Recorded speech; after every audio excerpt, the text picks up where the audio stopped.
Good morning. And I told my stream to go live. I look at my desktop in VR, and I didn't see it. I didn't see it live. I seen it still on the previous screen. So I reinitialized it, and looks like we're good now. So, yep. Okay, puts you out of the way. I don't need you anymore. So, uh. We are in Erie, Pennsylvania, my home airport, and I stream VR, and my nickname on Twitch and YouTube and Discord is Sparker in VR. Sparker because I'm known on Explain.org as Sparker, and when I started streaming in VR, I decided Sparker in VR would be a pretty good handle. So pretty happy with it. Things have been going great. It's been a fun year. I been trying to stream a little more regular. Haven't quite succeeded, but this will be my last stream before I am at FX Expo. So very much next weekend. Looking forward to being there and meeting a lot of people that I may only know by a screen name, not really have a face connected to it. So I'll be there, and the t-shirt that I'm wearing today is a representation of the t-shirts I plan on wearing while I'm there. It is an exploded 3D CAD of a Bigscreen Beyond, the very first one, a Bigscreen Beyond one. And so that's what I'm going to be wearing. Because it's the headset that I've decided that I'm going to stick with. So I pre-ordered a Megan X Superlight 8K, and I got that. Let me think. To the beginning of June? Yeah, the very beginning of June, I got it. And so I've been, let me think a minute. No, April. And, because, yeah, it would have been, let's see, January, February, March, April. Yeah. So the last day of April it shipped. April, May. So I would have got it in May, June, that's right. So I've had it for a year and a half, or a month and a half, maybe almost 2 now. And I was kind of led to believe that right now, current altimeter 3009. My 4090 would, that I could run it at a lower resolution, and my 4090 would be fine. Turns out that that's not true. That right now I'm running my Bigscreen Beyond at 3064 by 3064, and my my headset is 2560 by 2560. So I'm super sampling it a little bit, and so I had to undersample the Megan X to get it to get anywhere near the frames I'm getting right now. And when you do that, it's not good for it. It does not allow you to actually see how good the panels are in it. And but this is what I'm choosing to fly. So I'm flying X-Plane, which doesn't have a foveated rendering, and it's a little hard to run in VR. So all those things are fighting against me. So so I think it was the day after I received it, I played with it a little bit and kind of went, okay, it's time. Because I was waiting till I got it to see. And from that first day experience, I went, nope, that's it. I'm gonna, because I didn't know that the Bigscreen Beyond 2E was gonna be released until after I had pre-ordered the Megan X, and the pre-order of the Megan X was non-refundable, so I had to ride this out. So So I have a Bigscreen Beyond 2E coming, and it's supposed to be here in July. We'll see how that works out. There's supposed to be an update about shipping and production this week. Haven't seen it yet. Maybe when I'm streaming it'll drop. I don't know. But that's kind of where we're at. So my machine is, and quite frankly, I am happy in VR and X-Plane 12. It's a challenge. It's more of a challenge to stream. I lose a few milliseconds. So in other words, my GPU frame time is, because I'm streaming, I probably lose at least 2 or 3, maybe 4 milliseconds in frame time because I run OBS Studio. And the more you're pushing your GPU, the bigger that number will be. But it's all acceptable. So I'm targeting 38, and I'm getting 38. So I'm pretty happy. So when I start the engine, it may drop maybe 1 or 2 frames, but not much. So we have an i9 13900K, and I'm running a 4090. So for the Meganex Superlight 8K to start stretching its legs, certainly an X-Plane, you're gonna need a 5090. That is, over the last month and a half or 2 months, that has become abundantly clear, is that no matter what I was told before, that's the reality, is that, and maybe there's other games where I could use a 4090 and be okay, and I have tried that, and then you can actually start to see the how good the panels are, but even so, the Meganex 8K Superlight is a headset that must be worn correctly, and you don't have to be too incorrect for it to actually look worse than my Bigscreen Beyond 1. That's just the way it is. And but what I plan on doing is, when I get my Bigscreen Beyond 2E, I will do a head-to-head with my Meganex with a 4090. I'm not gonna do it with a 5090. I'm not gonna buy one yet. But I'm gonna do it with my 4090, and I'm gonna do it in X-Plane.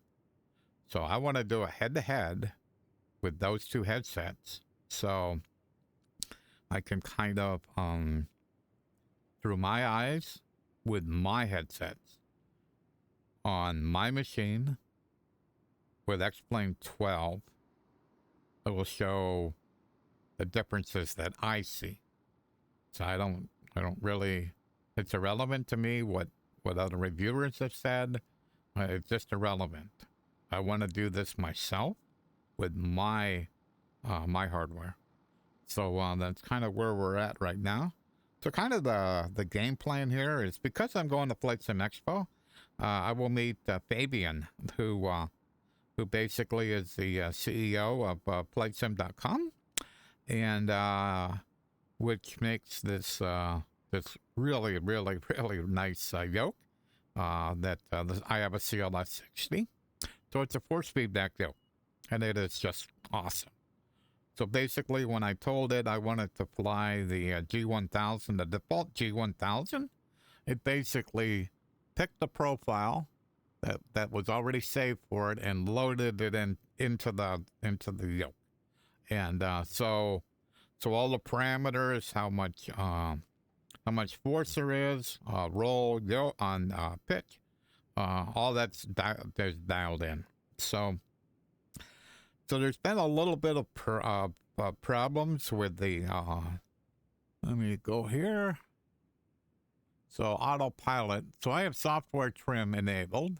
I have it set at 4. I have hardware trim set at 0 because I don't use hardware trim. Hardware trim would be the switches that are on the yoke. I don't use that. So, so with that, and because this is APN trim, so I have the autopilot also enabled in the software. So kind of what's been going on is various people are having various problems trying to use the software trim and autopilot.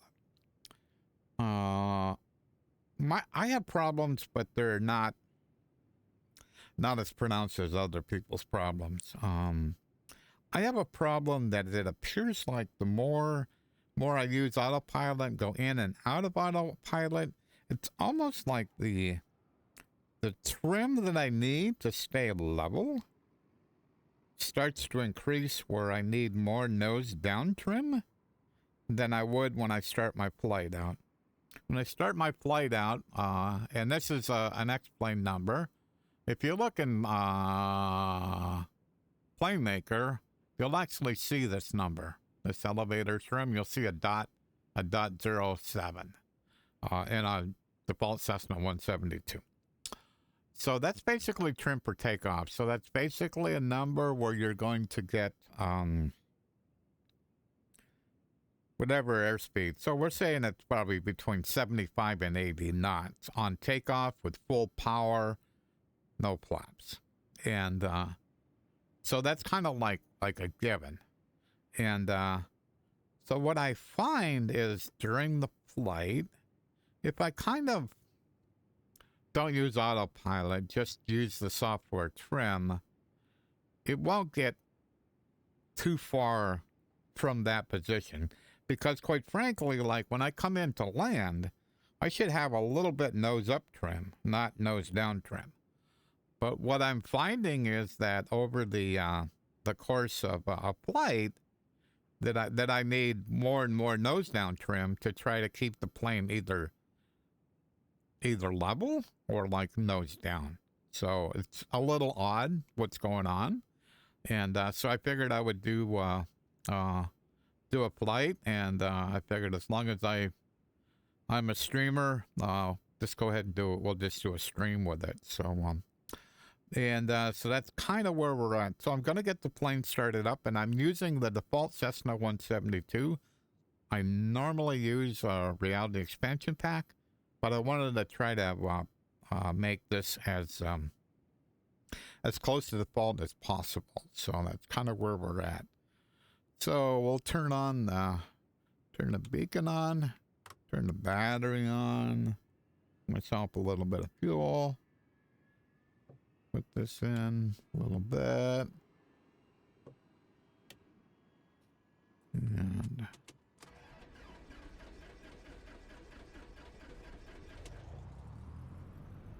wow, the Reality Expansion Pack is quite a bit different. That was kind of entertaining. It was normally with the Reality Expansion Pack, that would have worked out fine, where I could have started the plane at mixture cutoff, and the plane would have caught, and then I would have pushed the mixture in. But it was almost like that plane wasn't going to start unless I put the mixture in. So it is kind of interesting how much realism, and that's real. That's how a real plane starts. So how much realism the Reality Expansion Pack brings to the table. So okay, so I'm gonna jump back to the back of the plane. So we're trimmed for takeoff right now, and I want to show what the trim tab looks like right now. So back to the back of the plane. What's the weather looking? It ain't looking too bad. I wanted to do real weather today, and I thought it was okay. It doesn't quite look real. So if I look, you can see that trim tab is down just a little bit, just a very, very little bit. So I'll go back in the airplane, and I'm gonna take this trim wheel all the way nose up. So you can see here this number is changing. When I get all the way down, it should be 1. I get so far down here, it's gonna stop.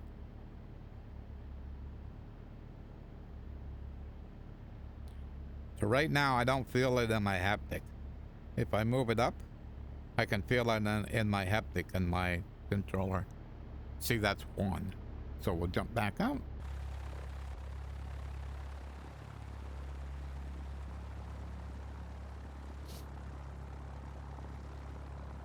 So you can see that's all the way down. So we'll go back. To make it easy on myself, I'm going to click on this. So that's going to put it back where it was. And then I'm going to go all the way nose down. So that's going to take the trim tab, and it's going to run it all the way up. I can still feel it.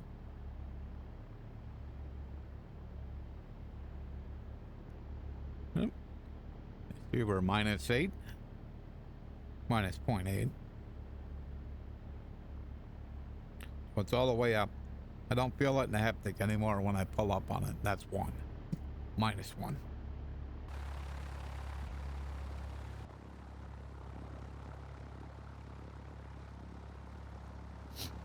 Whoops. I got a little close. There we go. All right, so that trim tab's all the way up.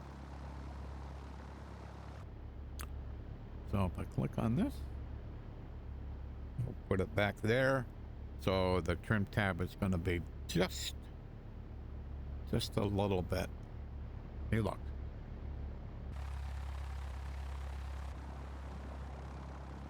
I'll make sure I'm looking at this right.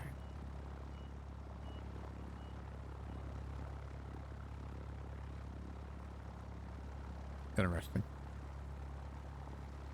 So it's just a little bit. So it says it's a little bit below. Okay. Not it says it physically. That's where it's at. Okay. Let me check a couple of things. We're good now. So a couple of things. Because I fly in VR, a couple of things I try to have adjusted.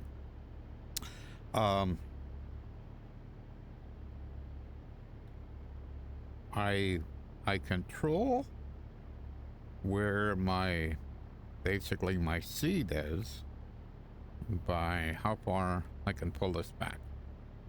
So when I pull this back, I want this to come pretty close to touching my belly. And from that position, then I want, so that kind of controls where my rudder pedals end up being. And also, what's important to me is that this virtual cockpit, hello, why are you over there? You're supposed to be closer here. So I want this virtual cockpit to basically be in front of my desk. So you should be able to see from the webcam that I have my controllers up against the edge of my desk.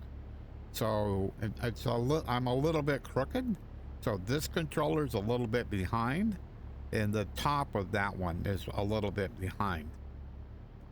So what it allows me to do is come in here, and I'm basically in between the yoke, in between the yoke handle and the yoke base. So all these switches are in between that. So I can move to all of these switches and never worry about hitting my desk or the yoke. Same way as over here. So that's right up my legs right here. So, but I'm clear of it. So that allows me having that position, whoops. Having it positioned that way allows me full access of all of the knobs. And the other thing I'm going to check is this. So right now, this is the way that I have it set. How I like it to be is just see a little bit of the cowling. So how that turns out is right there, I have my my right controller. It's on the shaft of the yoke. So the physical shaft of the yoke is a little bit above, the actual virtual one in the cockpit. So, but even though that's true, I can still hit all these buttons here, and then I can hit all of them. So right there, I hit the yoke. I hit the shaft of the yoke. So that's as far as I can go with that controller. But this controller, I can actually go over the yoke and get that one. So I can get to everything. Okie doke. Where are we at? Okay, so we got everything looking right. So 120. So I'm gonna turn on ATIS. See what ATIS says. Yield.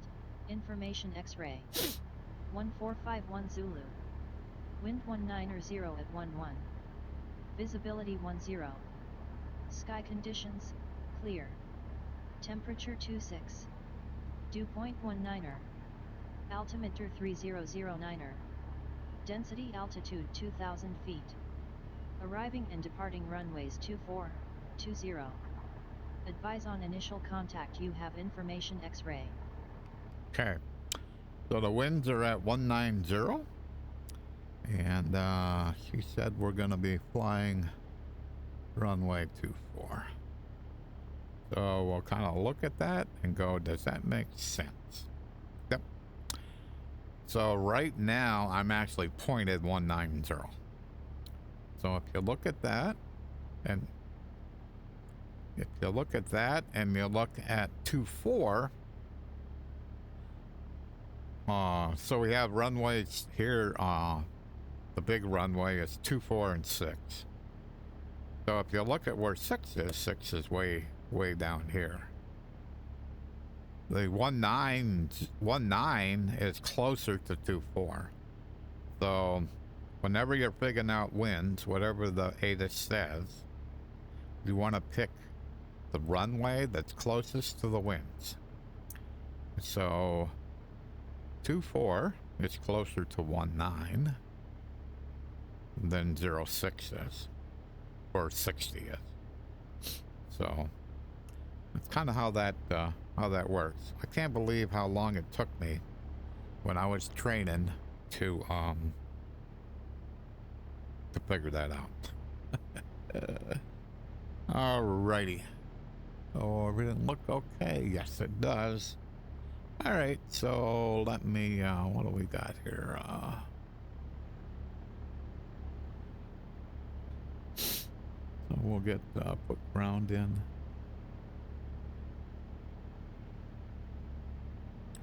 Set COM 1 standby 121.900. COM 1 standby set to 121.9er. So I use a program called Plane Command, and it allows me to use voice commands. I can actually set it. So, and so I use voice commands for the ground. So I'll use this for the tower. So it's 118, 10. So we're at 0.9. So I just need to go up a little bit here. Oops.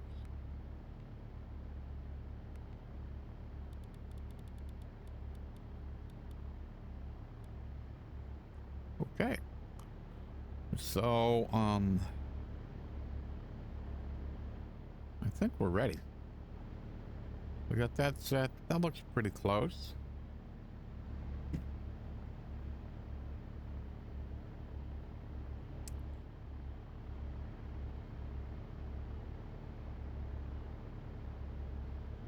Ground, Cessna 6 Bravo Golf, ready to taxi to runway 24.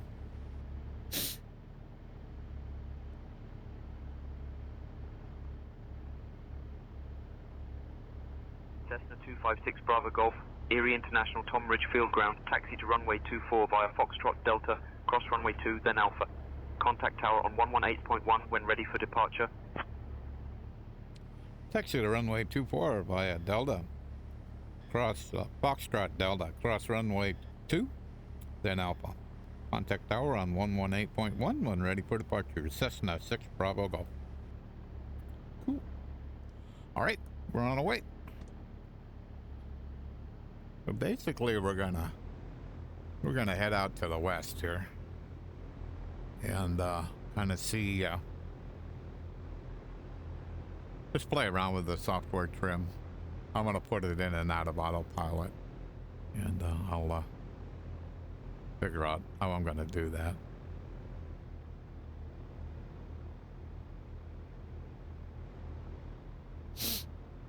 When I get over here, kind of ready to take off, I'll put some stuff in my G1000 here to so I can do some testing. So after I take off, I'll probably climb. I'll tell it to I'll set an altitude of 4,500, and I will tell it I want to go to Lost Nation. So I'll dial in direct to Lost Nation. Could have done it back there, but no reason I can't do it down here either. Okay. Everything's looking pretty good. Yeah. Everything's looking good here. Ooh. There's some weirdness. Every once in a while, there's it's a bit of an anomaly in the clouds. It's not, I don't know where it's coming from quite yet, but normally it's kind of lower in the sky like this. Not up where those clouds are, but lower. And all of a sudden, and it's fast, it's like less than a second. All of a sudden they'll just go boom, boom. You go, what was that? And what I don't know is it just in VR? I don't know. 'Cause I only fly in VR, so I just know I see it. And but it's a little weird. And at first I thought it was because of I had motion smoothing turned on. I thought it was because of that, but it doesn't seem to make any difference. So that's not what it is. But there is something with water that if I have motion smoothing turned on, that I get some weird anomalies with water. So I haven't turned, I'm not using motion smoothing. So I have a friend with a Mega Neck Superlight and Triple J, and he uses motion smoothing, and there's too many artifacts for me. I just can't. So, alrighty.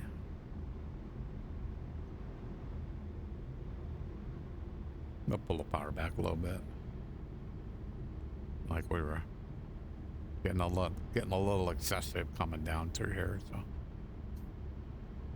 alrighty. So, scenery-wise, I'm running X World. And I'm running Global Forest version 2. So that's all the scenery I'm running. I'm not really running any ortho for XP. Cessna 6 Bravo Golf, contact tower on 118.1. Contact tower on 118.1, Cessna 6 Bravo Golf. So we'll see if he yells at me if I don't contact him immediately. Alrighty. So I'm going to come down here, make the turn, and then get some stuff set in there.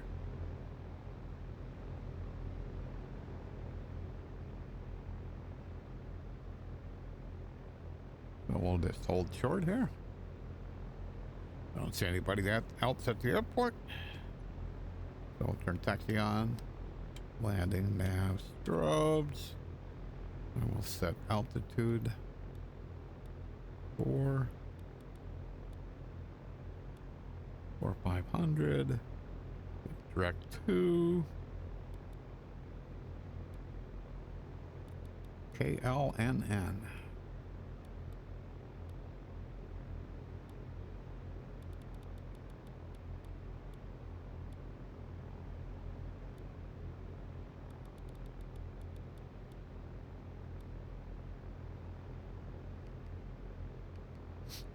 Okay, so get back to the tower. I was surprised he hadn't complained.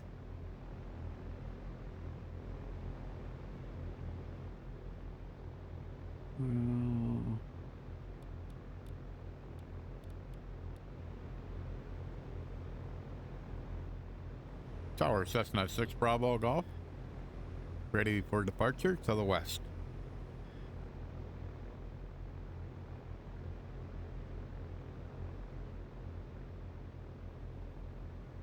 Cessna 256 Bravo Golf, Erie International, Tom Ridge Field Tower, runway 24, winds 190 at 11. Cleared for takeoff. After takeoff, enter left downwind for a straight out departure to the west.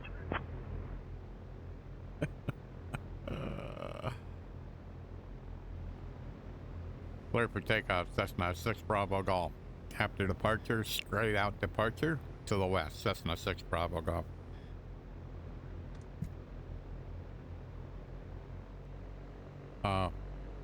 Making a left downwind would have me going to the east. I'm going to the west. I'm going straight out. Oh well. Okay. Whoops. All right, everything looks pretty good. Full power. You should be able to see in the webcam my yoke is going back and going back and going back. So as it gets right about here, it's right about neutral. So we got about, we should be able to fly right about here. So my goal here is to try to keep it at 240. So keep it flying right down this runway. Kind of failing a little bit, but seeing the so we're like 85 knots here, so I may have been pushing in on the yoke just a little bit. Yeah I was. So I've seen a demo of the 12.3, and they got the native synthetic vision. That looks pretty cool. So what that would give me is, like, right now I would have seen the runway. When I come on the runway, I would have seen the numbers and all that stuff on the on my G1000. So that would be pretty cool. So okie doke. So we're so Lost Nation is out to the west of us. So I've already put in the direct 2. So we're gonna go on autopilot. So I'm gonna click on autopilot. I'm gonna click on nav, and I'm gonna click on flight level change, and I'm gonna go nose up. We'll go to 75 knots.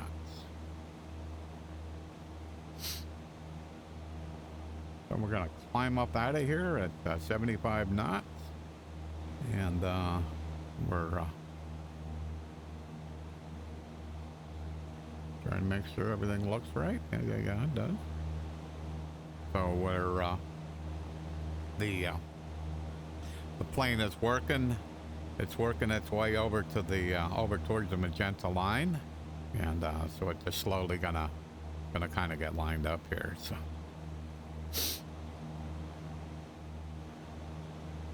So we're at like 2,400 RPM, and you can see we're nose up by about 10 degrees. So then we're climbing at what, 550, between 450 and 600. So yeah, when I would have motion smoothing on in VR, like that water there, was kind of like the shoreline would get funky, especially at this altitude. If I was closer to the ground, it would tend to go away. So I'm not so sure what was causing that, but I just know that it was. So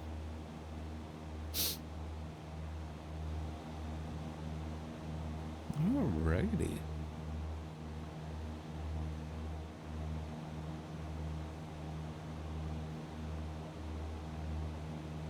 So I got my front door open, and there's been a lot of cars going by today. It's a pretty nice day. It's I wouldn't call it sunny, but it's nice. And so radio's up pretty loud. So Okay. So Launch Nation is like 55 miles away. So what I'm gonna do is I'm gonna wait until this thing climbs up to the altitude I set in, and so we're flying to the west, and so the west we would be even plus 500. So 4,500 would be the first altitude above 3,000. That would be proper for flying a westbound course.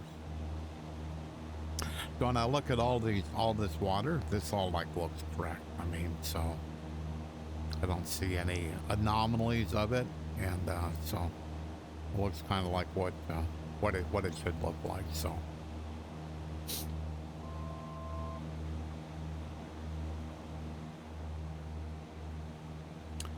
like I said, next we're Cessna 6 Bravo Golf, you're leaving my airspace. Frequency change approved. frequency change approved. Cessna 6 Bravo Golf.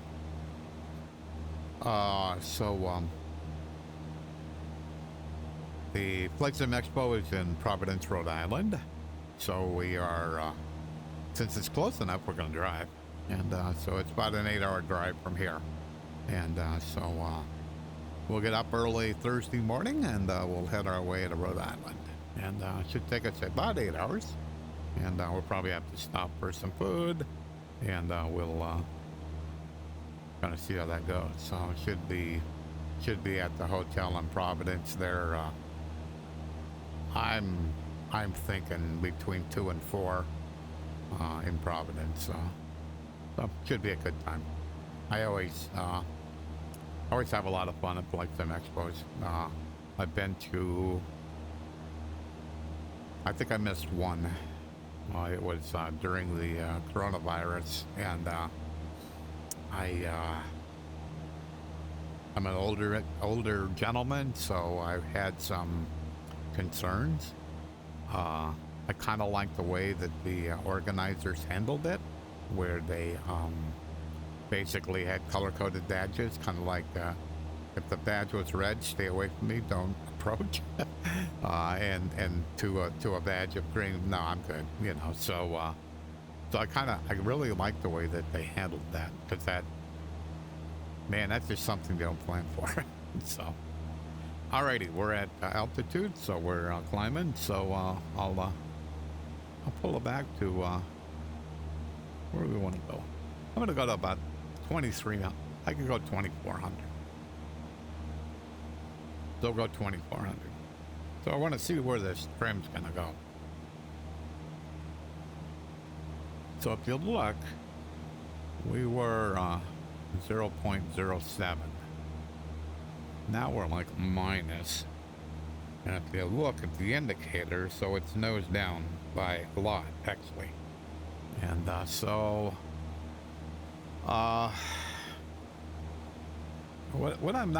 what I'm just not sure of is that what it really should be doing in a real airplane? So with a setting of we'll say 2400 RPM,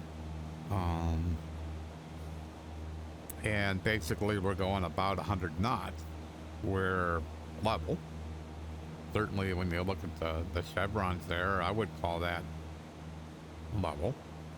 So is that right or wrong? I don't know. And so when it comes into play is when you go to land. Normally I would when I come in to land and pull the power back at maybe 1700 RPM, normally you would think you would have it trimmed nose up,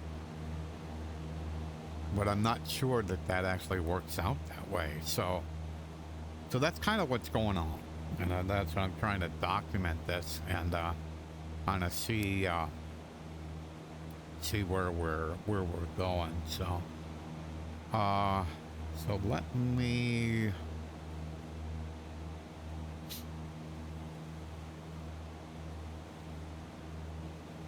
I'm at like about 103 knots. And that would be kind of right, you know, where you're, if you want to go faster, you definitely don't have the nose up, you have the nose down. And like right now, so we're kind of level, and we're giving it not full power, but a lot of power. And that's kind of, you know, so we're at level flight right now. And so it's been too long since I've actually flown in a real 172 to kind of remember these kind of details. so I'm kind of guessing, and but we'll that's kind of what all this is all about, you know. So I'm trying to think what I want to do. I think I want to take it off an autopilot, and I want to see if I can bring the nose up and actually slow it down, and leave the power about where it is. So let me get on the rudders, just in case something crazy happens. So I'll show the yoke. Go ahead, disconnect the autopilot. I have to click on the flight director, so that clears everything off. So,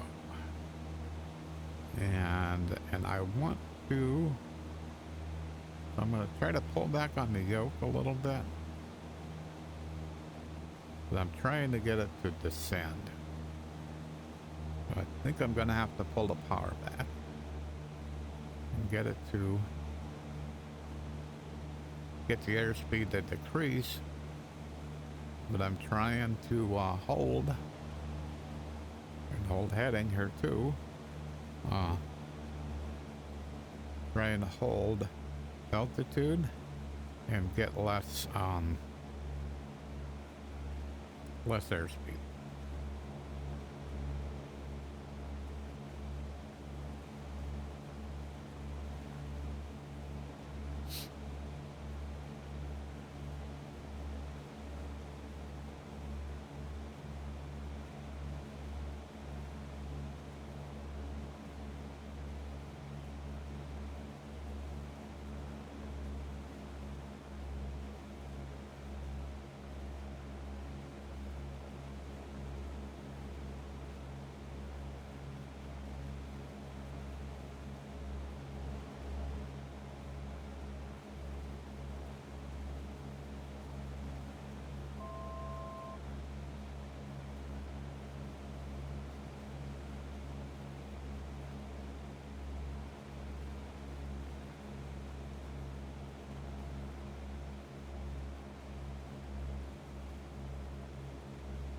I'm trying to bring the power back into, we'll say around 2400.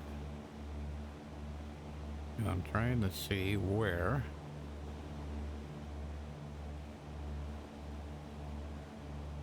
see if I'm balanced yet. More.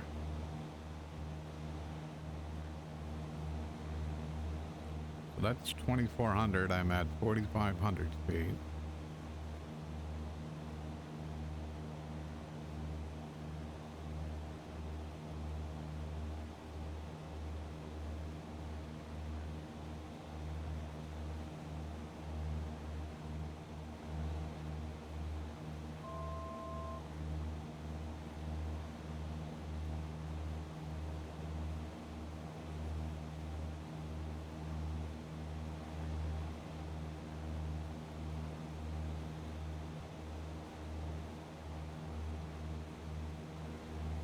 So let me let this thing descend some.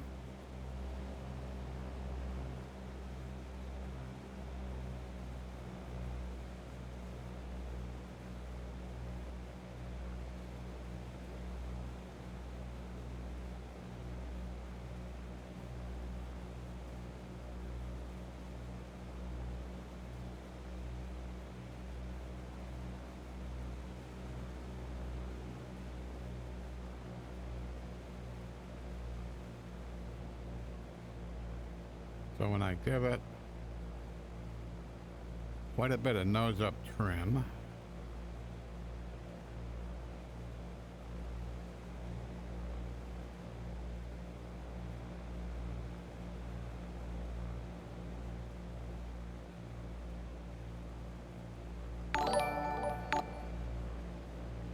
thanks for the follow.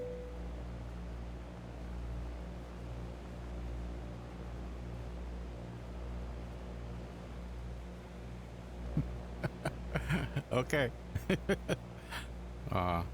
So I'm trying to figure out where this plane's going kind of at right now. So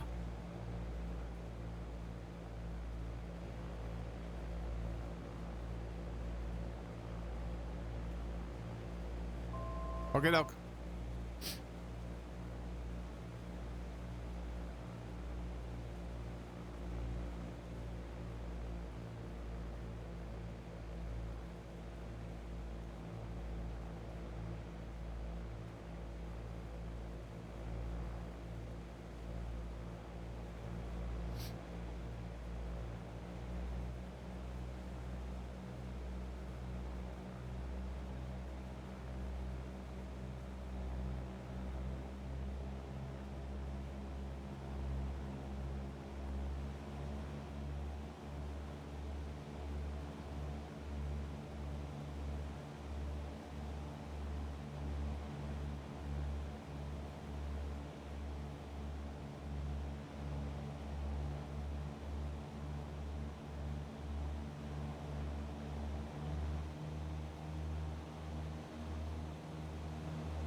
Okay.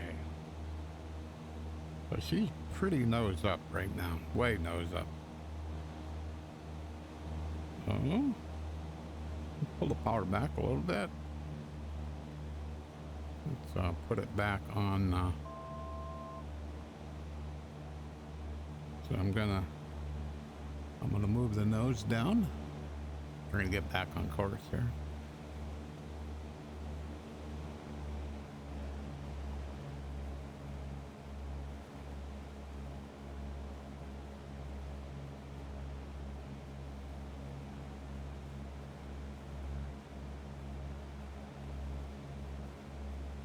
This yoke is like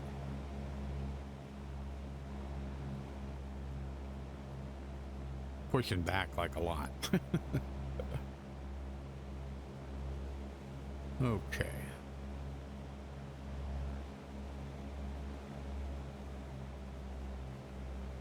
I'm trying to get rid of some elevation.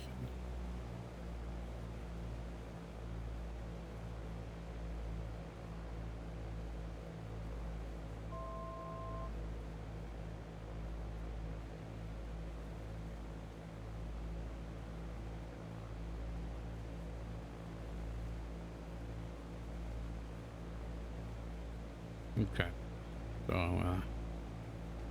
autopilot, nav, alt.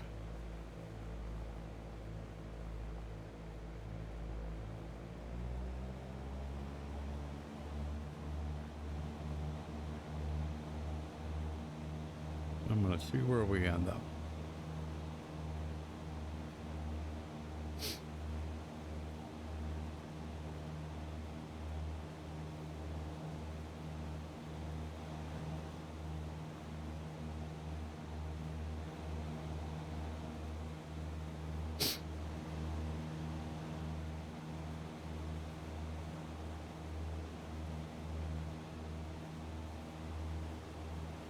So do we come back somewhere close to where we were? A little bit too much power. I was at around 2400. Just trying to see if it repeats.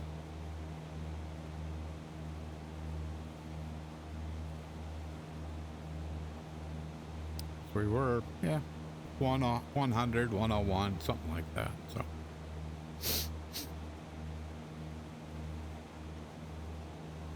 And it's absolutely level flight right now, so yeah, it's pretty close then. Okay. So what controls? How far?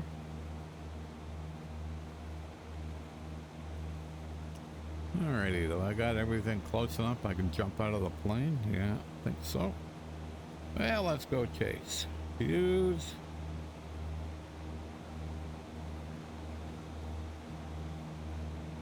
Go chase. Yeah, so far away it's kind of hard to see where the trim is, but it certainly looks like it's up in the air, so.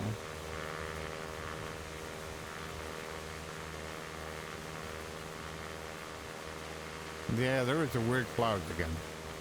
Yeah, they're like above the horizon, and they're fast. They're just like, they're kind of like black marks.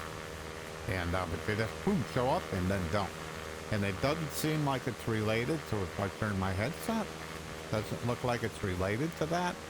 And but certainly there's some anomaly going on there. So, and yeah, like the water and all that stuff, all that looks good.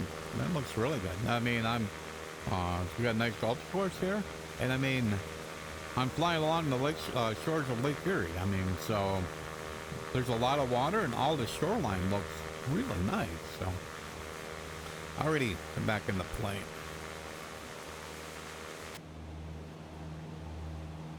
Oop, a little bit off.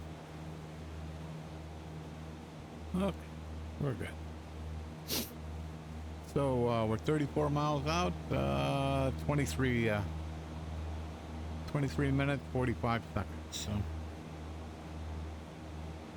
And we're right around 2,400 feet. So, and yeah, so we come right back where we were. So that all, at least it's repeatable. So, and I didn't see anything. Because another complaint is that when you went like out of autopilot and then come back, or yeah, went out of autopilot and then come back into autopilot. I mean, like that the plane would, it would be like uncontrollable. Well, this certainly isn't uncontrollable. It's well under control. And when I go out of autopilot, I have full control over the airplane. So, having probably a little bit of trouble trying to figure out how to get it trim correct, and if I wanted to fly at a certain airspeed, you know exactly how I need to trim it. So but I think to me that's just a learning thing. That's nothing about that the plane is misbehaving or the yoke is misbehaving. No, I don't see that at all. So I think we'll just kind of hang and go up to fly up to Lost Nation. So yeah, so we're on the southern shores of Lake Erie, and so the northern shores of Lake Erie is Canada. So if you look out across here about 22 miles, Canada's up there to the north of us. So as we're flying westbound, heading 254.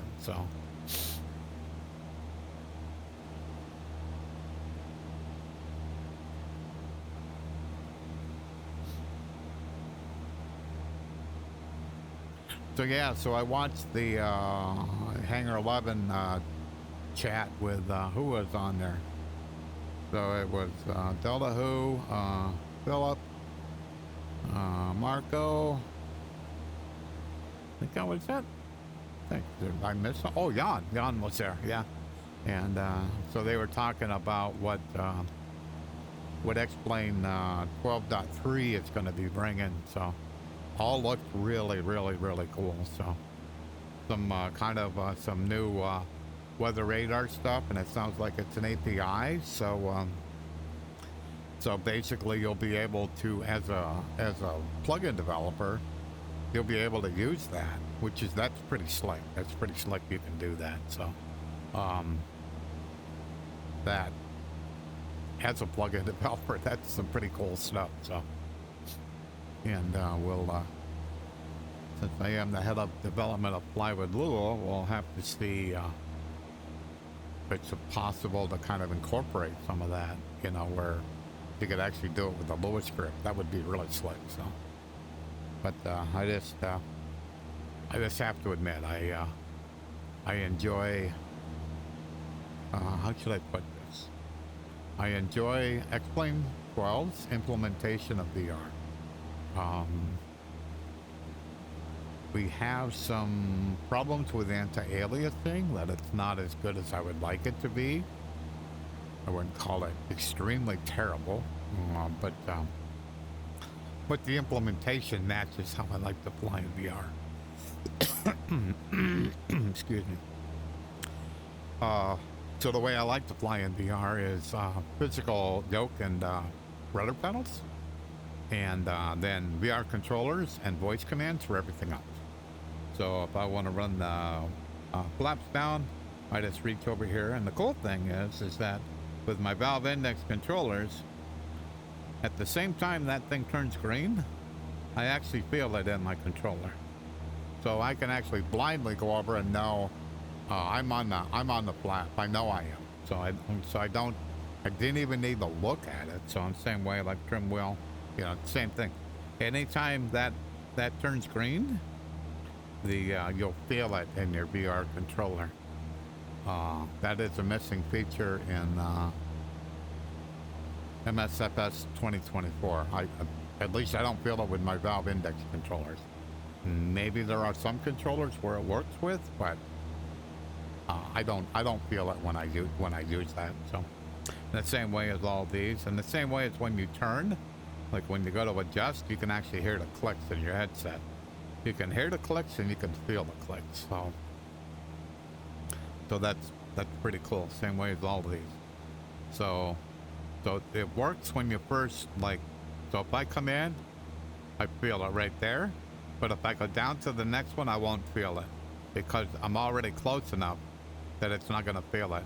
But if I come back and go in, now I'll feel it. So that's kind of how that works. So.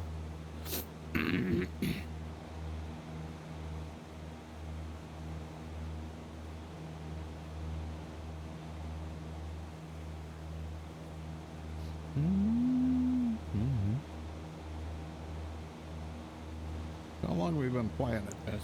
Okay. So I think we're on autopilot and we're all good. I got what?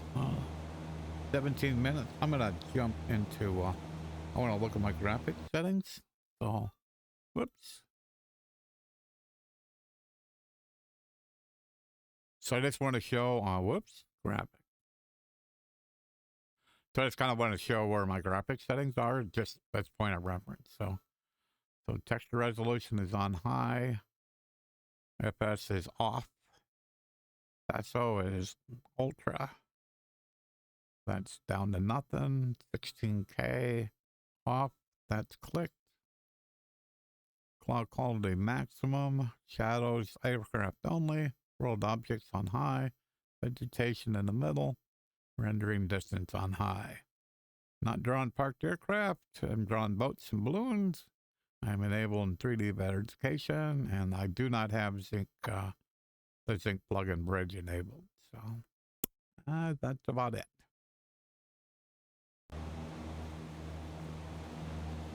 And we're rendering, let me look.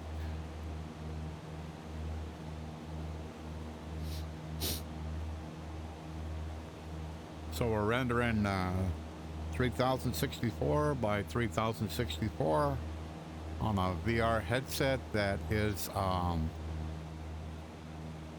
2560 by 2560. So I'm super sampling it a little bit.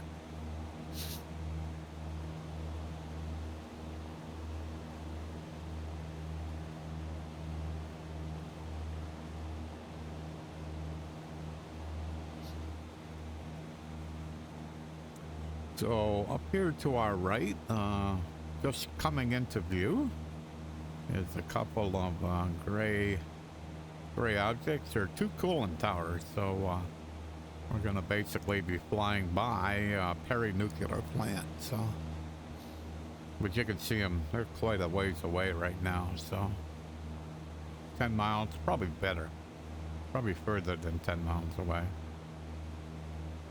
Yeah, quite a bit further, because actually Perry nuclear plant isn't too far from Lost Nation. It's maybe 5 miles. So so you're seeing them at pretty good, at least 15 miles out. So that's kind of cool, you know. At least I can see them. I'm not sure if you can see them on the stream though. When we get closer, I'm sure you can, but are we doing okay on fuel? Yeah, we're doing okay. I'm trying to figure out if I want to fly back or not. I think I will. I think I'll try, I'll do a touch and go.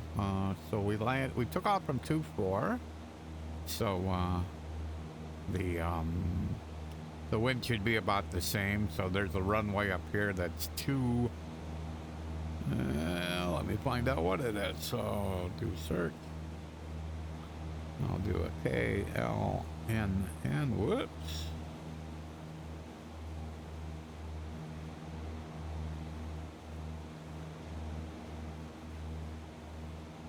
So we got a runway 2323.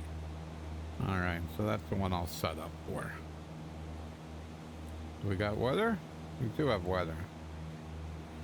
So it says it's 220 at 6 knots. So I would say 23 would be a perfect pick. So I'm on 24. Turn my heading bug to 23. That'll be right there.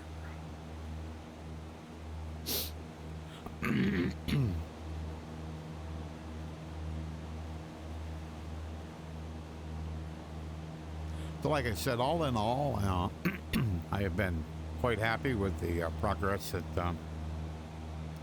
the team's making with X-Plane 12, and of course I always look at it through a set of VR eyes, and so that's kind of what's important to me. And the clouds are so much better. Like I said, there's some anomalies that I'm seeing, but it isn't like they're all the time. And it's really they're rare, and so I just know that I see them every once in a while, and but don't know why.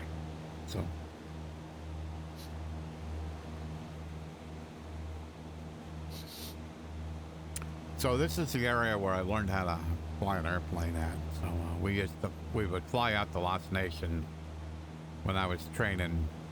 Fairly frequently, we would either fly out here to Attention all aircraft, information Yankee is now current. Altimeter 3008. I got 3009, so I'm pretty close. So we would fly out here. We would fly to Meadville. There's a airport here on the way, KHZY. We never flew to that airport, and I don't know why we didn't, because going to Lost Nation, we would have flown right by it, and actually it would have been a reasonable flight. So Meadville was further away, and so we would do that, and then we would fly south to basically Edinburgh Lake, and so we would go out to Edinburgh Lake and hang a left and go to the east. And that's when we do pattern work. So it's kind of like a designated training area. And so you're far enough away from Erie, you know, that you didn't have to worry too much about traffic unless there was another plane doing training. And but that's where we would do our training. So we would do like turns around the point, we'd do steep turns, do power off, power on stalls, all that kind of stuff. So we would do it out in that area so that you were kind of away from normal traffic. So So you would always have the tower. I remember if we were on tower or clearance, you know, on departure. I'm not sure right now. I can't remember. But then, so when you went to come back in, you'd have to contact them and say you're inbound to land, and they would kind of tell you how they wanted you to, which runway, you know, how they wanted you to come in and land. So rarely would they bring you in a straight in approach. Almost always would be either like a left base or entering on a left downwind. So they would they kind of tell you what to do. So just follow their instructions, and everything would turn out okay. So we'd also fly down to Youngstown. Youngstown is about 50 miles from Erie, somewhere around 50 nautical miles from Erie. So we'd fly down there too. So big long runway. When I was flying, Erie's runway was 5,000 feet. I think Youngstown, if I remember right, I can actually check. I think it's at least 8. Erie's is 8 now. A-Y-N-G, Youngstown.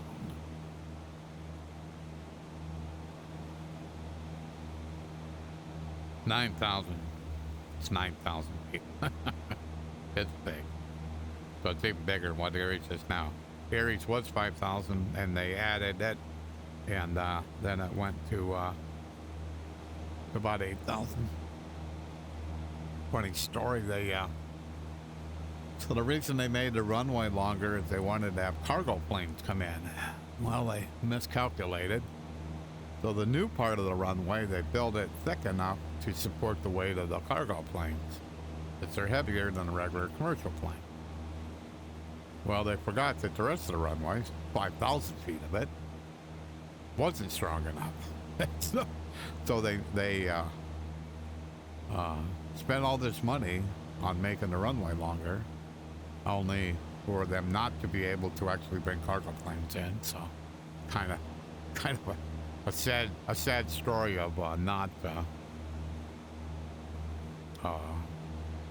checking everything out, you know. So, but I never had the opportunity. I do in the sim now, but I never in real life had the opportunity to fly on the longer, the extended runway. So, but I had to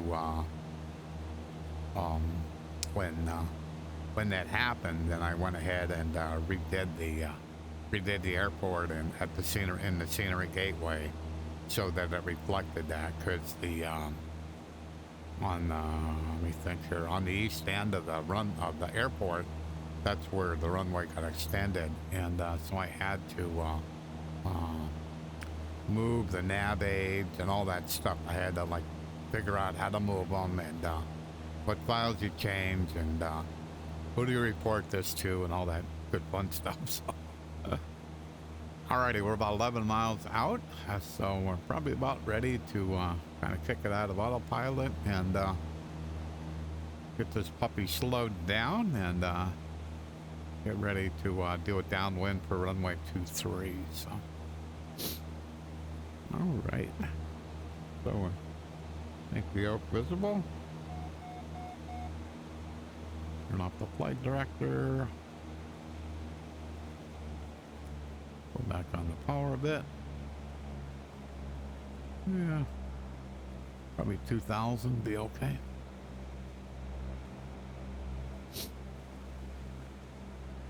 And we'll kind of keep it on this heading. We're gonna, well, when we get kind of closer, I'll probably level it off. Runway here is, I think, 6,000 feet, pretty close to Erie. And so I will probably level it off at 3,000 or 2,000, somewhere's around there. Probably at 3,000 to begin with. So we have an airport over here that we're flying by.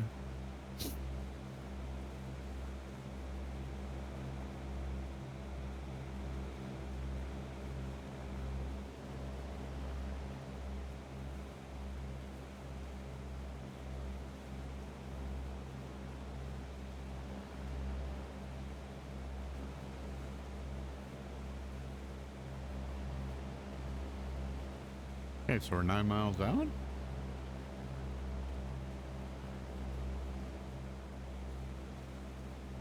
$3,500 feet.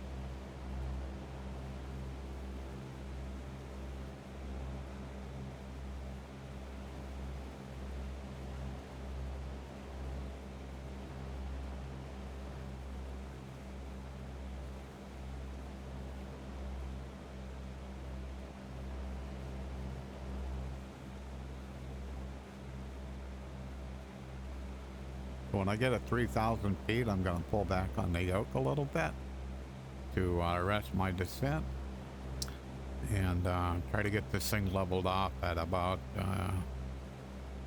80 knots. And we'll keep it at around 2,000 feet.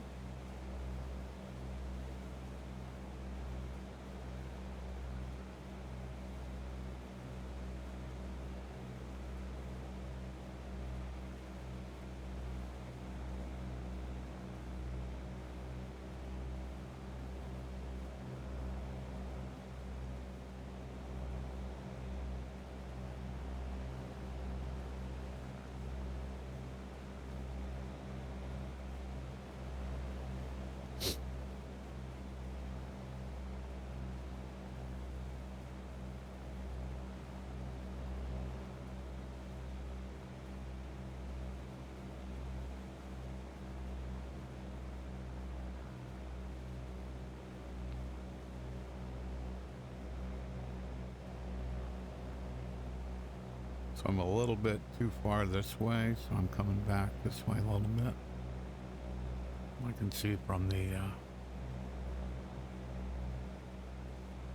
flight path. So we're 6 miles out.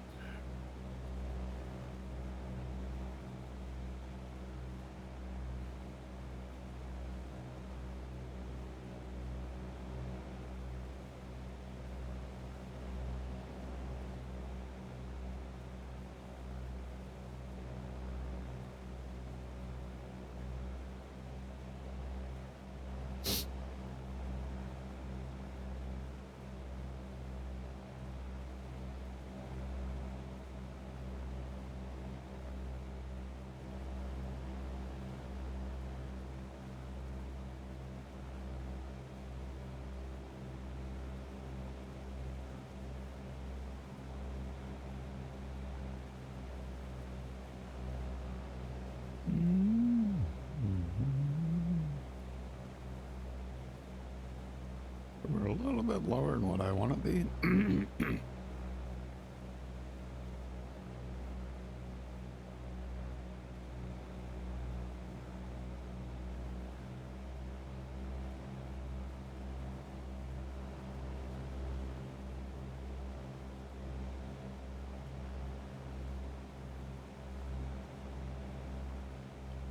I give it just a little bit more RPMs.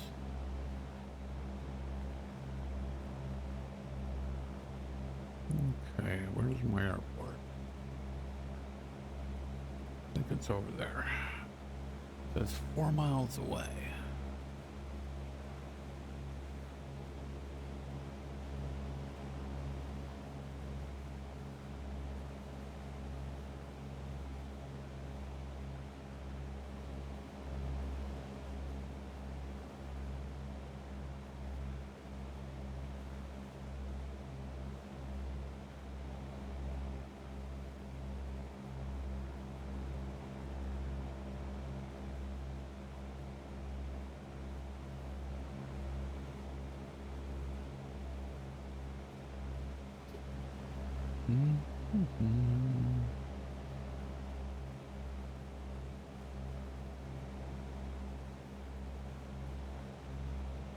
There she is. Right over there.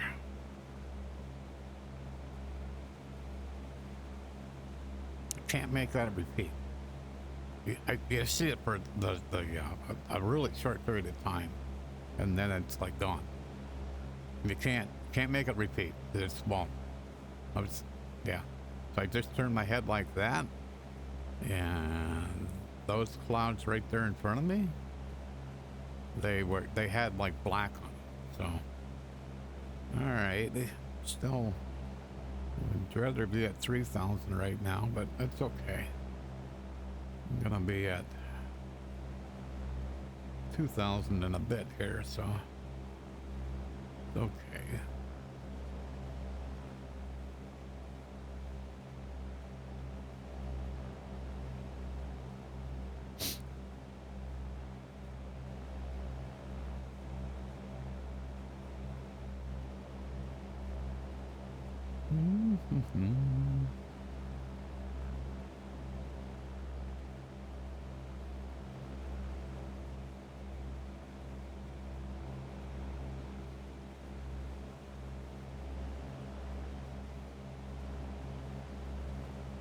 So I'm going to come in here and I'm going to do a touch and go, and then I'm going to fly back to Erie.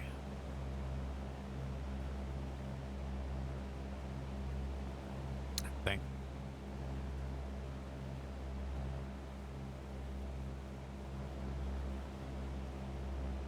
you. Yeah.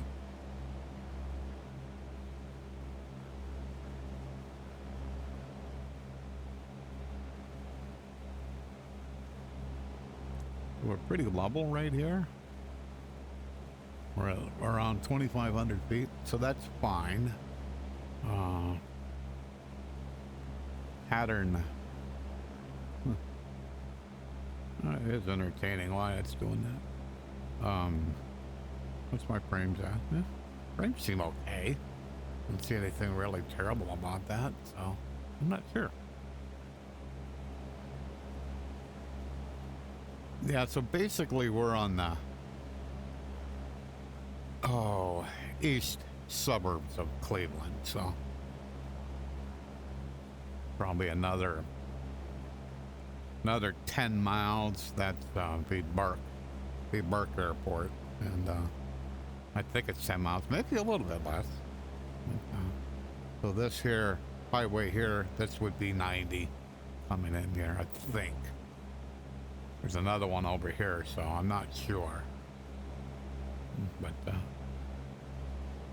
I'm gonna try to get out here wider and make so do a left downwind. Let me look at that in there.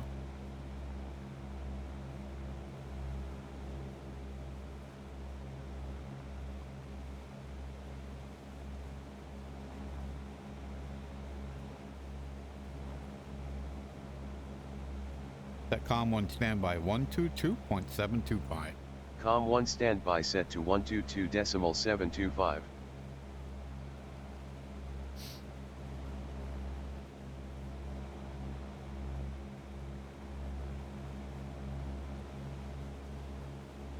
Oops. Lake County, Cessna 6 Bravo Golf. Approaching left downwind for runway 23, Cessna 6 Bravo Golf. All right, get out a little bit.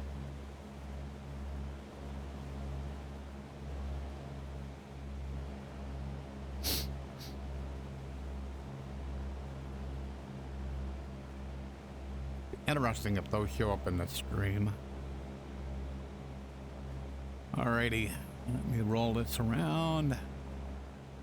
Get lined up here for 2-3.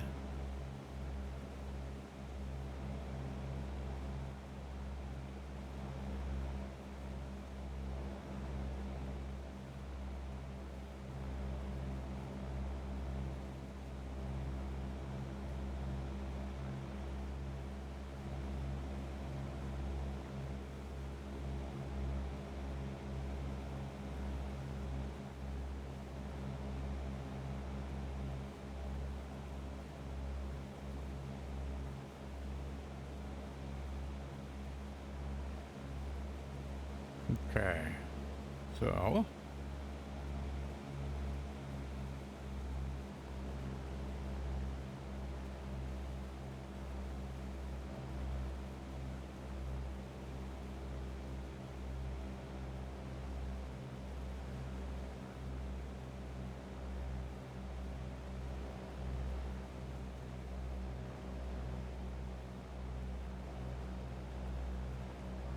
Lake County, Cessna 6 Bravo Golf, downwind runway 23.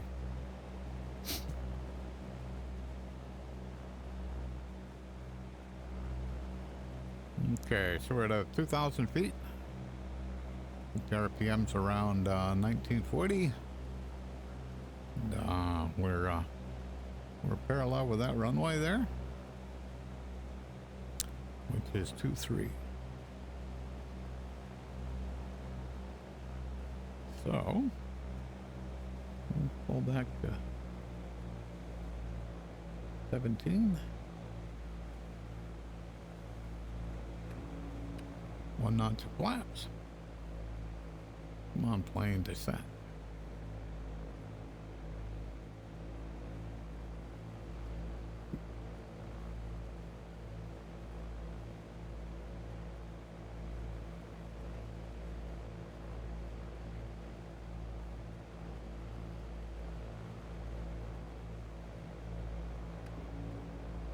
Knot to flaps.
A little bit high.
Okay, roam around here.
Okay, on back to Erie.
I'm trying to keep it at around 2400 on the way back.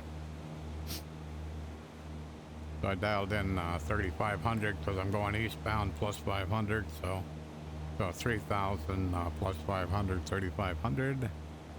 And I put in a direct tube for Erie, and we'll looks like in about 25 minutes we'll be back home.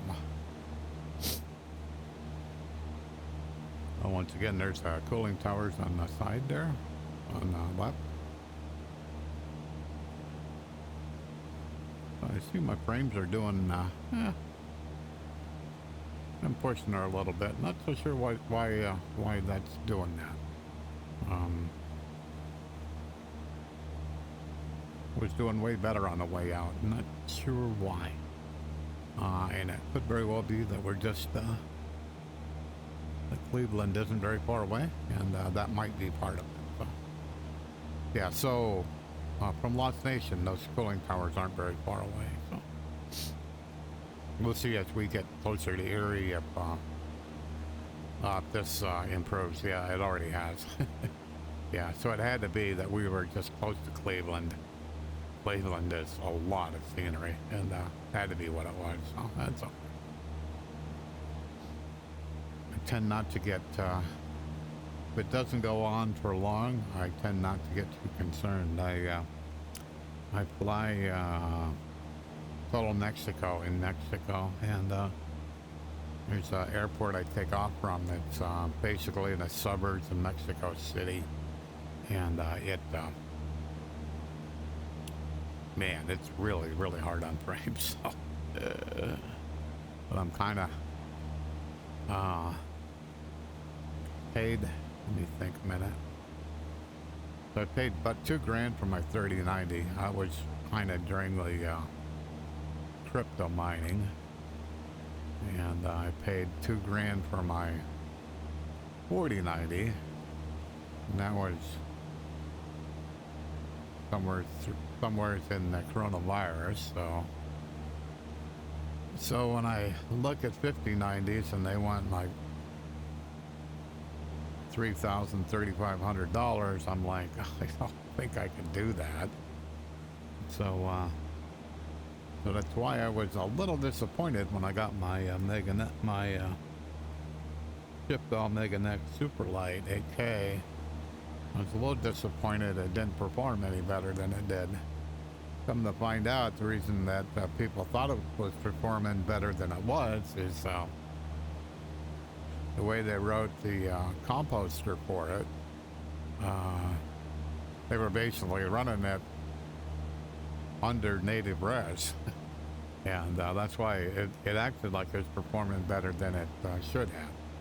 And now that there's a native SteamVR driver in it, then that's no longer true. So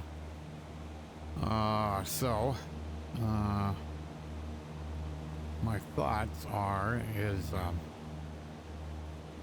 I submitted to be part of the NVIDIA special partner or whatever it's called. And so when and if you get picked, and I should be able to get a 5090 FE for MSRP. And so I know people that were at least a month or a month and a half earlier than when I submitted, actually got the email to get a 5090. I'm just waiting my turn. We'll see. If I can get it for MSR, if I can get it for $2,000, then I'll probably buy one.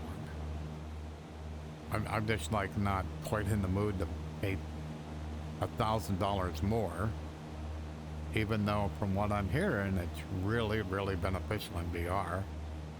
And I have a VR headset that could use that improved performance. So,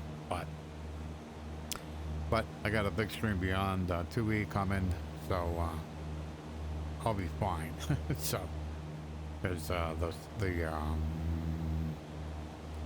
from what I'm understanding, the lenses on the Bigscreen Beyond 2E are pretty good, and they're certainly on par with the Meganex lenses, if not better. It's appearing like the Meganex, you have to get it exactly correctly in front of your eyes. If you haven't done that, then you will not see the benefit. And then over and above that, for it to really stretch its legs, it needs more resources than a 4090 can give it. So I've chosen to keep it. I was going to sell it, but the more I thought about it, I'm going to keep it. And when I get my new big screen, I will be doing some head-to-heads with it. So I'm not sure, haven't figured out quite how I'm going to do it, but I will be doing it for sure in X-Plane 12, no doubt, because there ain't nobody else that's going to do this. And I'll have both headsets, and I'll have a 4090, and so I'll be able to give that comparison that I have not seen anywhere. So that's what the plan is over however long it takes for me to get it. They said July. We'll see if that turns out to be true. Also, we're supposed to get a shipping and production update this week, and that was set on, I think, Wednesday of last week. We haven't seen one yet. At least I hadn't before I started my stream, and so we'll see what they say. So I'm not concerned that they're not going to ship, or I'm not concerned with any of that. It's just no. I waited for about 8 months. Yeah, about 8 months for my Bigscreen Beyond 1. So it isn't like I don't know how to wait. So I was very, very, very happy. I was running by Pro 2, and I couldn't run these screens. I couldn't. I had to run analog screens because the text in here was not sharp enough for me to actually comfortably read it. It was like a screen. So you try to like look at the letters and stuff, and it was just a strain trying to read them. And so when I put on the big screen, I went, wow, that's pretty cool.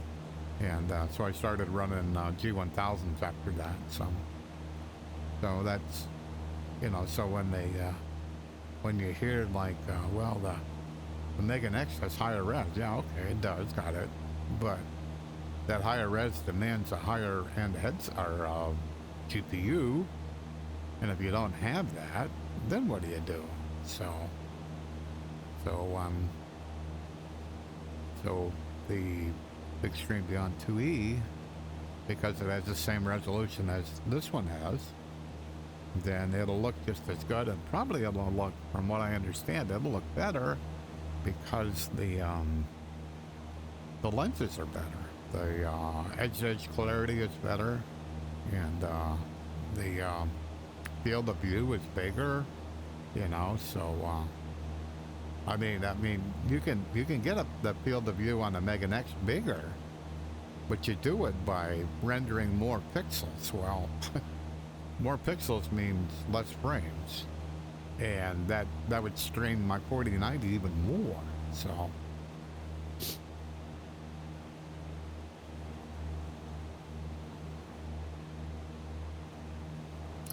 I've been kind of fighting with Vistaprint. I ordered 4 more t-shirts. I have 4, and I wanted 4 more for Flight Sim Expo, and so they've been having problems with production, and so I've been chatting with them almost every night, and so it sounds like they were supposed to ship today. So I didn't see it this morning, so when I get done with the stream, I'll go ahead and look. And I got a package coming by UPS today, so we'll have to see. And then hopefully when I get done streaming, I'll see a notification of a devlog for big screen. So we'll have to see. A bit of waiting going on.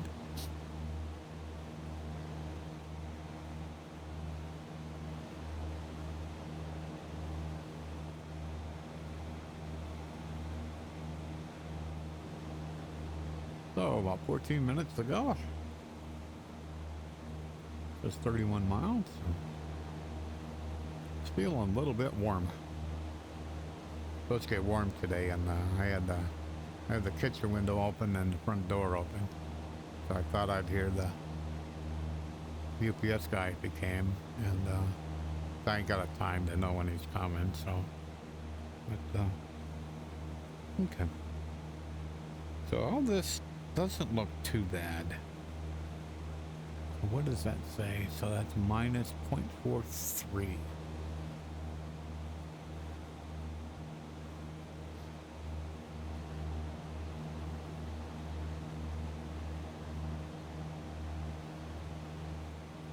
So where's the yoke at? So the yoke's just about neutral. You can see the blue line just to the left of that white line. So and that looks right. Where It's a little bit, how should I put that?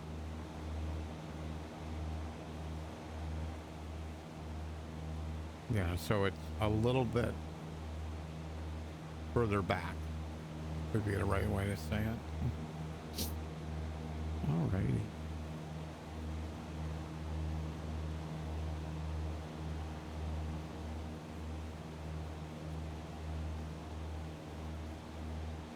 Seemed like I had cranked that guy in a little bit too much, so I was feeling kind of the pressure of it. And normally I can run this pretty loose, and but I think part of it is that it's just getting warm in the house, and so because of the material it's made out of, you kind of feel it more. So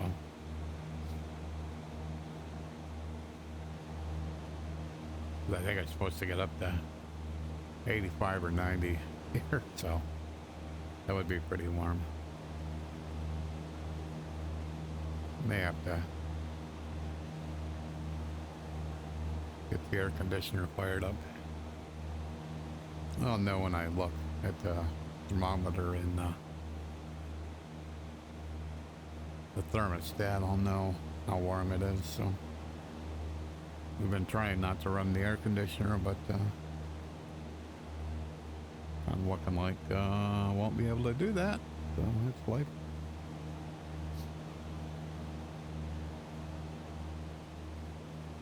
Yeah, so those look like really nice. So yeah, and those are from when I first started using Sim Heaven, the golf courses didn't show up, and I had to do I had to adjust the configuration for them to start showing up, because they would show up in default X-Plane. And I was like, why the heck aren't they showing up? So it was just the way that was configured. So once I got them configured right, then they'd show up, because they're kind of important.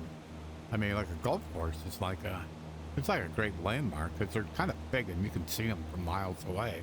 So you know, with the greens and the sand traps and all that good stuff. So so they're great landmarks. So. And if you're kind of missing them, it's kind of, if you're flying VFR, it's kind of like, you're missing that part of VFR flying, so.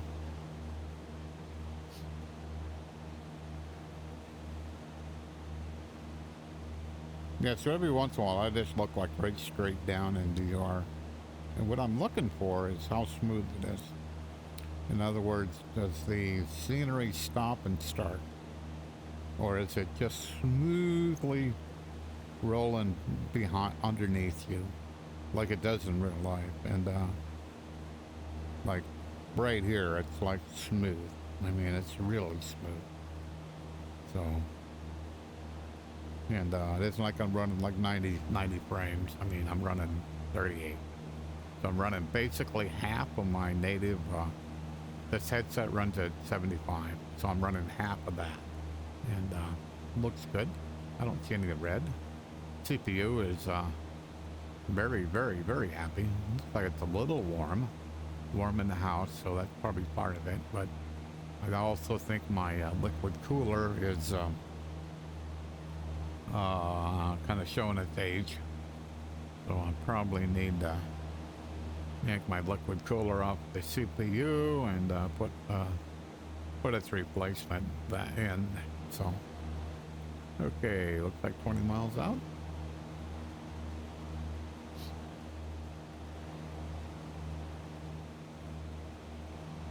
It's a little hazy today.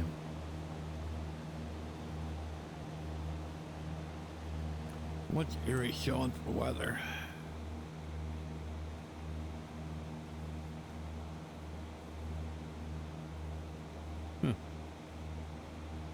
As you can see, 10 miles. Really? Like the weather's still the same. Okay. So we can be landing on 2-4. I can adjust my heading bug to 2-4. So coming this way, we'll be lined up to enter the straight in for the downwind of 2-4.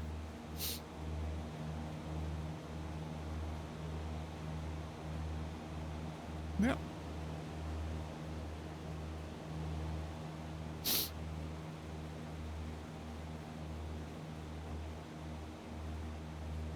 Yeah, so we're at 35.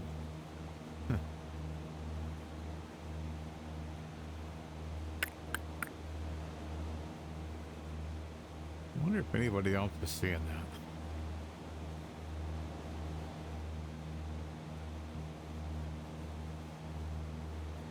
What's precipitating that?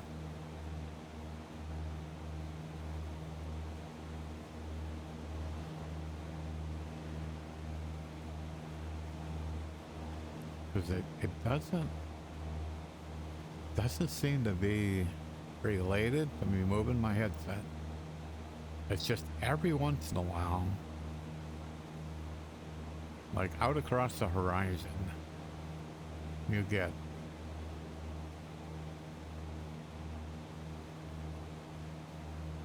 and I wouldn't even call them clouds. It's just like black textures.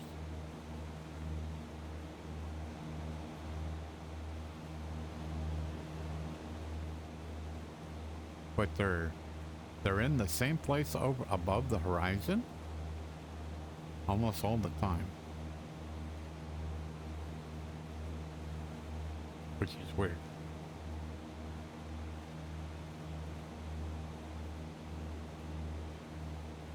Let me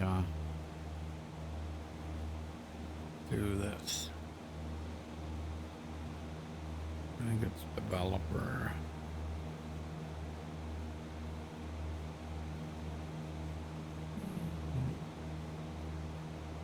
Dump the log. Weather state the log.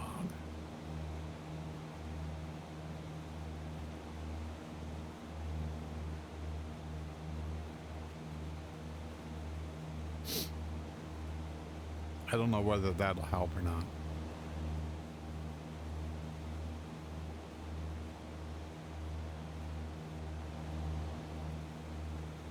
So all I can do is like,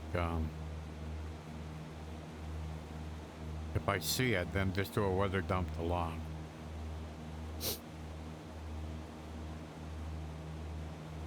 But I'm kind of curious if it shows in the VOD.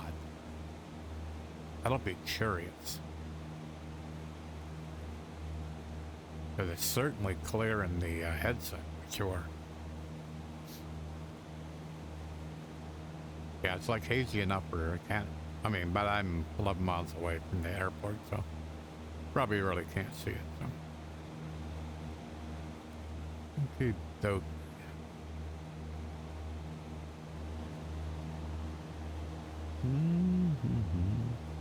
Yeah, like here, you can like look down and you can see the shoreline, so, and that's all kind of like the way it looks, you know, we're up high enough you can't quite see the wakes or any of that stuff, but it's not very windy either, so you wouldn't have hardly any, so.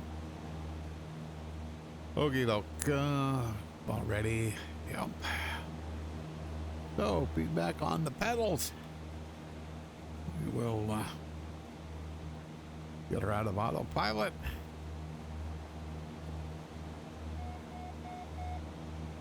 Disconnect, yeah, flight director.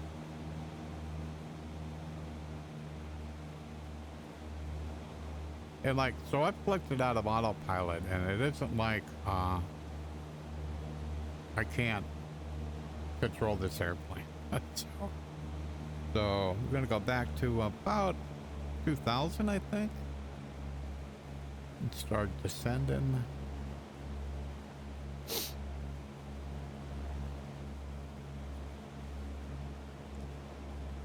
I'll roll the nose up a little bit. Try to bleed off some airspeed.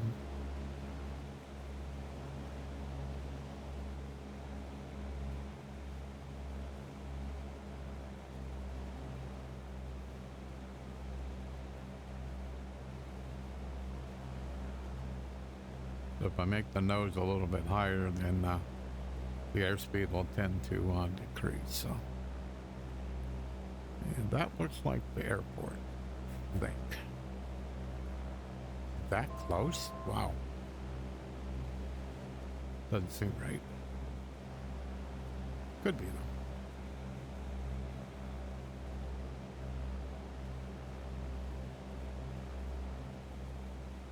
3,000 feet, though, so. Yeah, that's the airport, all right.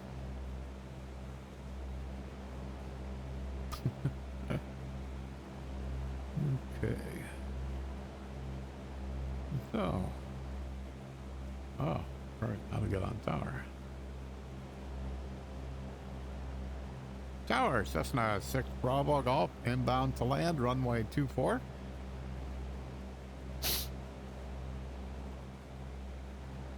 Cessna 256 Bravo Golf, Erie International, Tom Ridge Field Tower, Erie Tower, runway 24, winds 190 at 11, cleared for takeoff.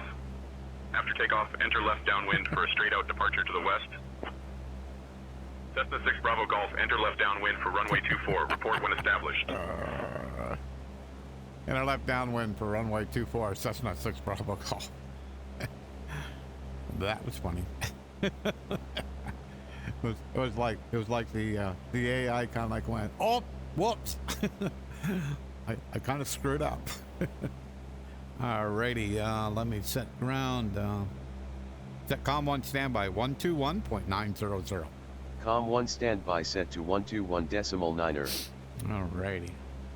And a lot of times I'll do it like that if I'm kind of a little bit preoccupied. So I'm trying to fly this approach in here, and so it's just as easy to actually just tell it what I want it to do. So that was the ground frequency I put in, and so okay, so we're right around 2,000 RPM, and we're doing about 90 knots, so that's fine right now. We're sending a little bit more than I want. So I pull back on the yoke a little bit, run trim wheel down, just down. So that will kind of slow me down a little bit. And but not enough that I didn't pull back on the yoke enough that it's actually going to climb. So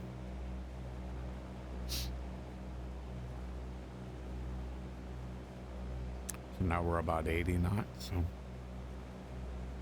and we're trying to when we get on the downwind, be about 2,000, 1,800, somewhere in that range.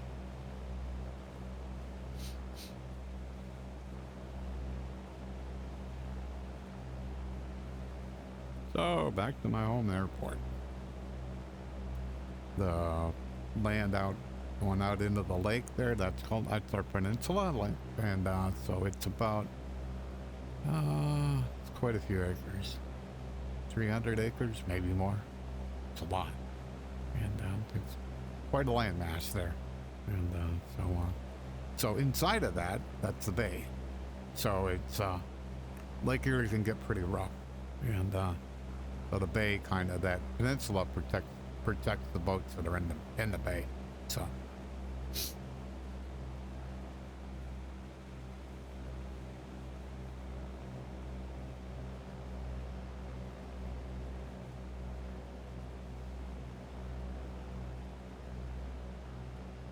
Tower Cessna 6 Bravo Golf, downwind runway 24.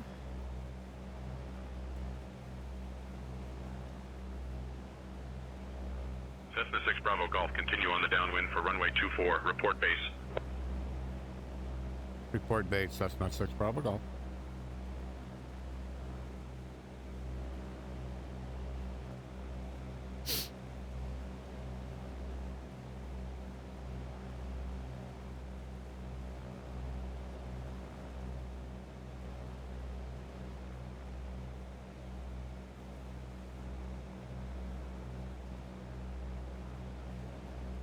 Okay, we're doing about 80 knots, around 1,900 RPM. Alrighty. So, pull back a bit. get this thing to descend a bit. We're trying for about 1700. Got first notch of flaps out.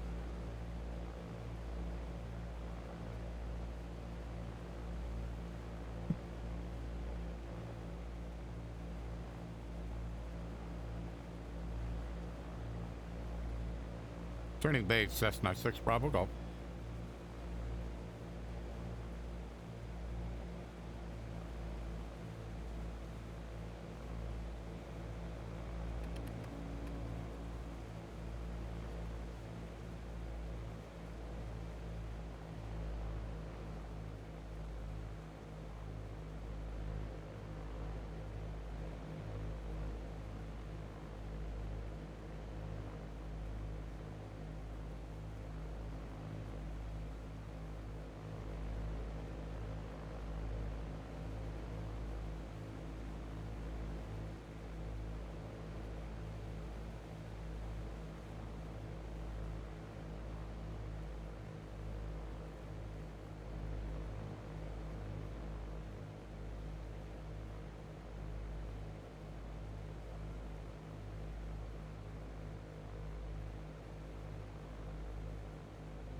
On final, Cessna 6 Bravo Golf.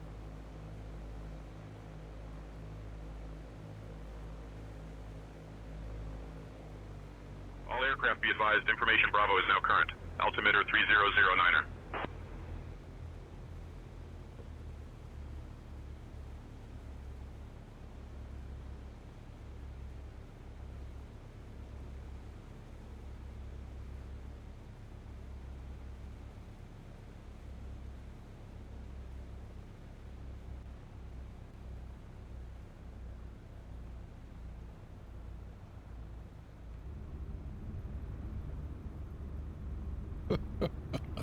Foreign late flare, are you serious? That's priceless. Cessna 6 Bravo Golf, welcome to Erie.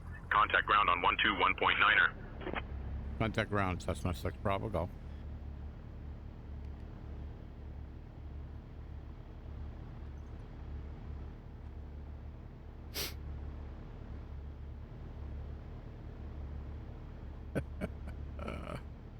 Alrighty.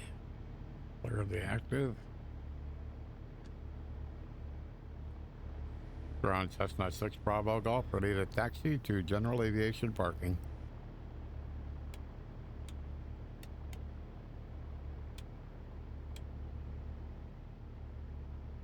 Cessna 256 Bravo Golf, Erie International, Tom Ridge Field Ground, taxi to general aviation parking via Alpha 1 Alpha Delta, cross runway 2, then Foxtrot. Have a good day. Taxi to general aviation parking via Alpha 1 Alpha Delta, cross runway 2, then Foxtrot. Cessna 6 Bravo Golf. Okay.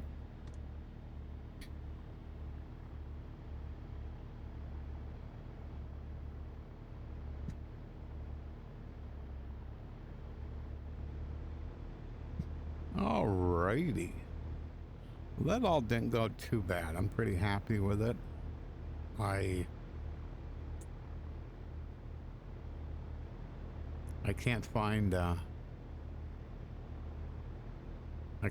enough wrong with the autopilot and software trim to say that there's a problem. So probably just have to spend more time, but I wanted to kind of make sure because I've got from the same company, I have force feedback rudder pedals coming that I'm not quite sure if they're on the boat yet or because they're coming out of Hong Kong. And the pedals are made in Singapore, but they ship out of Hong Kong. And so we weren't quite sure like how all the tariffs and all that stuff were going to work out. We got our final bill. And as long as nothing serious changes, then probably it's going to take them, I think they said the voyage takes about 22 days, so hopefully they don't show up before I get back from Flights and Expo. I would really hate for them to be sitting out on my deck, with me not being here.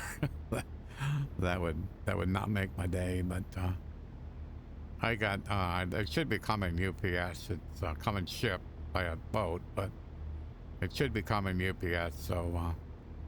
So if it did, you know, then I would at least get a notification on my phone, so I could probably get a hold of somebody and say, hey, can you like take care of that for me? You know, put it in the house or something, you know. So, but we'll just have to see how that works out.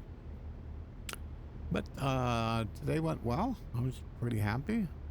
I got to see some anomalies, and I did do a weather dump, so we'll see if that caught it. Kind of interesting if the VOD caught it. That also was kind of I'm not sure if I'll see it. If it did, that'd be cool. I'll just when I make I'll make a highlight, and then I will put it on YouTube. So then there's a record of it. So part of the reason I stream is if I'm testing things, it's way easier to just make a video, you know, I mean, or watch the video, so you can kind of see what's going on. And actually it does a pretty good job. I'm pretty happy how it does catch quite a bit. Was always worried if you didn't stream at a high enough rate, things that were kind of quick, would you miss them? And so far, it finds them. Okay, a little too quick coming in here. Jump on the brakes a little bit. Trying to figure out what fuel guy's doing here. Want to kind of get wide of him. I think my wing goes over him anyhow, but for sure. So perfect. Wow, that's the best park job I've done in a while. Okay, so let's turn off the avionics. My instructor told me turn off the avionics first before you kill the engine. So kill the engine. Of course, we weren't running G1000s either, so. And the fact that the G1000's live anytime the battery's on, that's kind of different too, so. Okay. So, I don't know if you could see when I was, once I finally got slowed down on the runway, then the yoke starts moving forward. And, you know, when, like right now, so right now the yoke's all the way forward. So, good enough. So all in all, I'm pretty happy. So,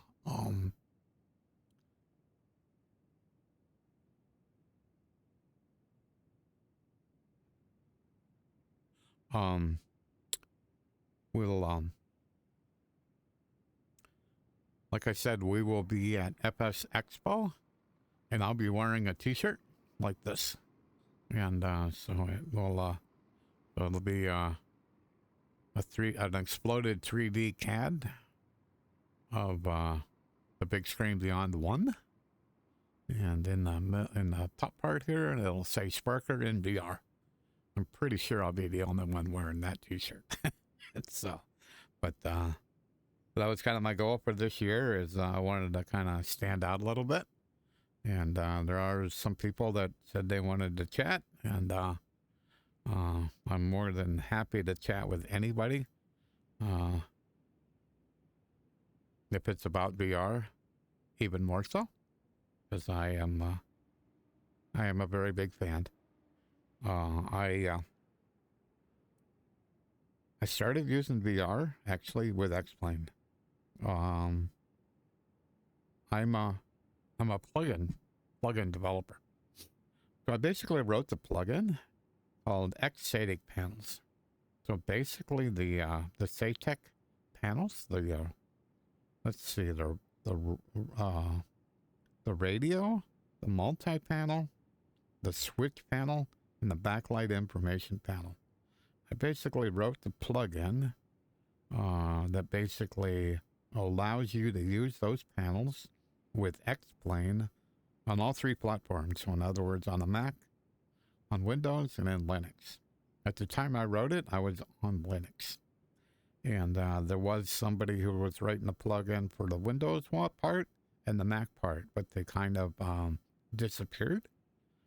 And at that point in time, I had to figure out how to write a plugin in multi-platform. So I figured out how to do that. That was, let me think.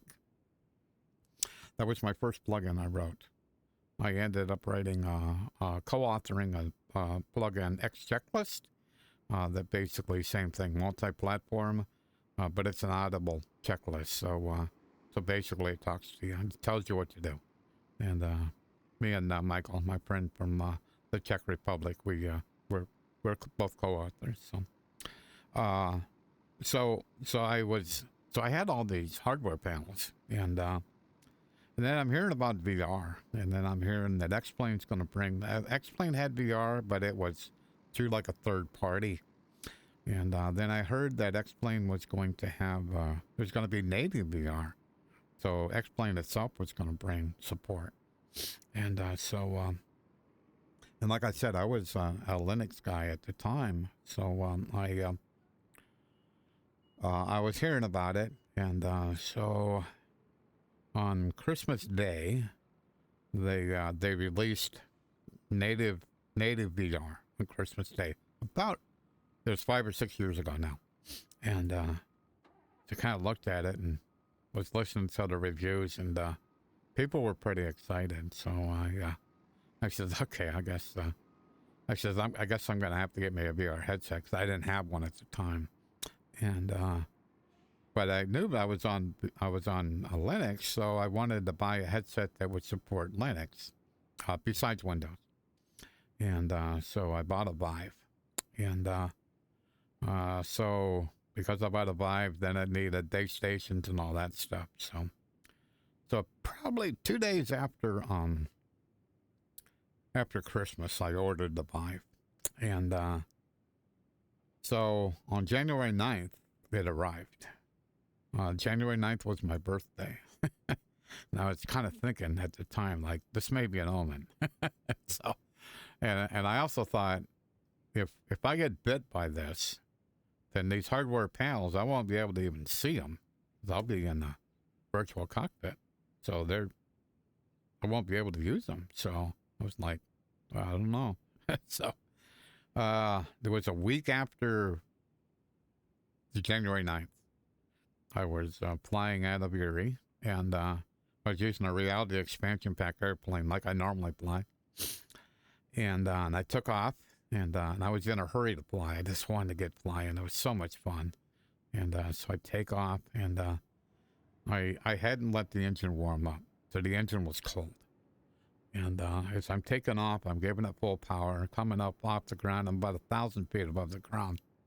And I could hear the engine kind of like, man, it is not happy with me.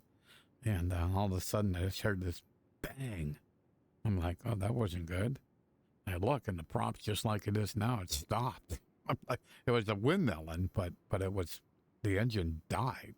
I'm like, okay, you've trained out of Erie. You kind of know what you're supposed to do. Like, fly straight ahead, find a place to put this plane down. I'm like, I'm in a simulator. I got 1,000 feet underneath me, and I've just left the runway. Should be able to pull this off. So I just did a really, really, really gradual turn, left the flaps up, and did a real gradual turn. And until I got the plane under the runway underneath the plane, then I went, okay, well, we're going to make this runway. It was 5,000 feet. So then I started putting the flaps out to kind of, get her slowed down a little bit, and so I could land it, and landed one of my better landings. And it was like, never flew on a 2D screen unless I was testing. Never flew on a 2D screen again. Just never did. It's kind of like, I am hooked, And at the time, that was a vibe. I mean, like the displays. I had to be flying the analog cockpits and probably barely could read the numbers on the like the 6-pack, you know, because its resolution was so poor. But the immersion was over the top, and so. But I've been a fan of VR ever since. So, and I've been chasing high-end headsets ever since. So, you get a better headset. You either get a better computer and get a better headset, or get a better headset, get a better computer. Just depends. So, alrighty, I'm gonna get out of here, and it's been a lot of fun. And yeah, like I said, this will be my last stream. I won't stream anymore until I get back from Flight Sim Expo. So, look forward to anybody who stops by and watches this video. If you happen to see me at Flight Sim Expo, please stop by and say hi, and it would make my day, no doubt about it. Make my day. Thanks much. Y'all have a great day. I know I had a lot of fun today. Bye bye.